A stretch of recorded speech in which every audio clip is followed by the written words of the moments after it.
החריפים הכי מסוכנים בעולם. פלפל עין הציפור. אוי, זה מפחיד! אז הלכתי לאמא שלי, הבאתי את הלחמניה עם השניצל, כמובן שהבאתי סחוג חריף, ואבא שלי אמר לי שהוא הביא מהחנות של התבלינים, פלפל לא נורמלי, ולפלפל הזה קוראים עין הציפור. הוא אמר לא לגעת בזה עם האצבעות, למה זה מסוכן, לא יודע מה.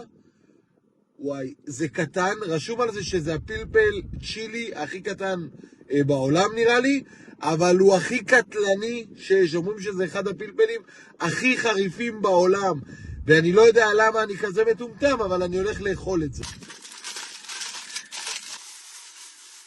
טוב, לענייננו. תראו, ממש קטן, כאילו, מה הוא יכול לעשות לי? לא יודע, זה לא עכשיו נראה, לא יודע מה. הוא קטנצ'יק.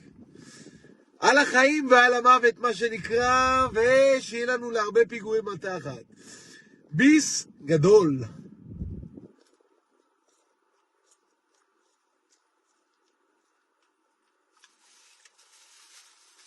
אז זה לא חריף.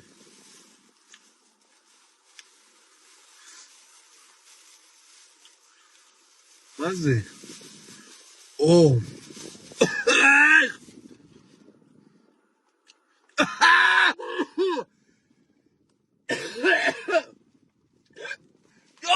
יואו!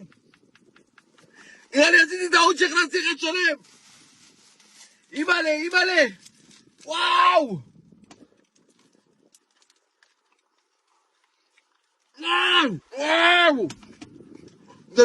זה כואב, זה לא צורף. טוב, אז זה היה פלפל עין הציפור, שמקבל אצלי בהחלט 9.7 במדד החריפות, וזה חריף!